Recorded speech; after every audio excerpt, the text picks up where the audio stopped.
Maybe it's just me, but I find it fascinating hearing about actors that were very nearly cast in iconic movie roles. To name a few, Will Smith was almost Neo from The Matrix. Michael Caine very nearly took over the James Bond mantle from Sean Connery, and Sean Connery turned down Gandalf because he didn't understand the role, instead opting to make the likes of League of Extraordinary Gentlemen. Still, we're not here to look at the insane life choices Sean Connery's made, including his much publicised advocacy for hitting women. We're looking at Iron Man and a few of the actors who very nearly portrayed him before Robert Downey Jr. stepped up.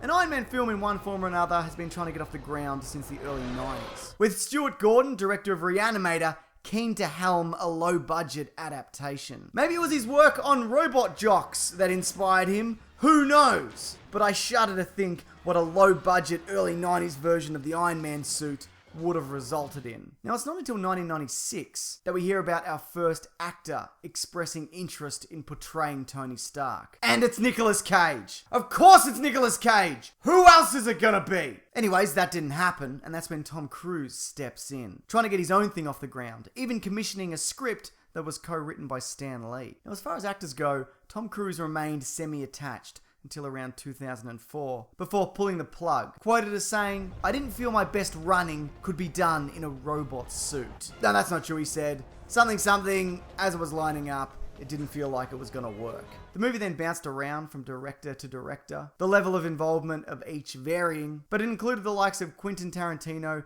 Joss Whedon, Nick Cassavetes, and Len Wiseman, before finally landing with Jon Favreau. He was actually slated first to direct the Captain America film, his take being a superhero comedy adventure, before he changed his mind and switched projects. But that's a video for another day. Actually, no, it isn't. That is all the information that there is on that. Now, Jon Favreau always had Robert Downey Jr. in mind. The studio, though, weren't as keen, possibly due to his past indiscretions, or possibly because he was considered washed up. I mean, at that point, he'd been on Ally McBeal, but nobody actually remembers that. They only remember the dancing baby.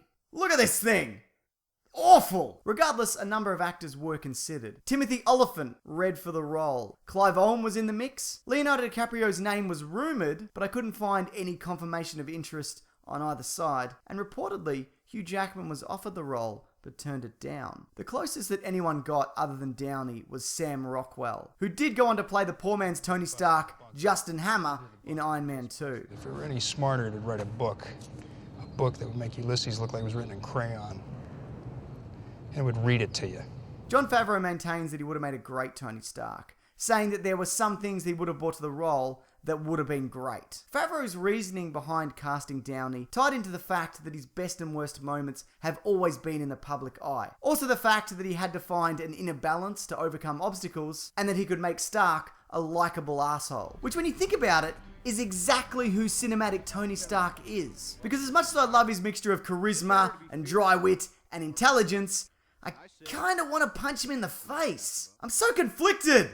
It's the perfect balance. Alright, thanks everyone, that's about it. And if you liked this, maybe you'll like this video looking at who's the best Avenger and why. Also, maybe this video here on whether or not the Iron Man trilogy is any good. I'll link those at the end and below, along with my podcast, The Weekly Planet. That's out every Monday and it covers movies and TV shows and comics. Some people like it, I guess. Like I said though, it is linked below where you can download it directly, or you can get it via iTunes, or even at the terrific comicbookmovie.com. But question, I have a question. If you had to choose one of the actors that I mentioned for the role of Tony Stark, other than Robert Downey Jr., who would you choose? Or if you have an entirely different actor in mind, feel free to mention him.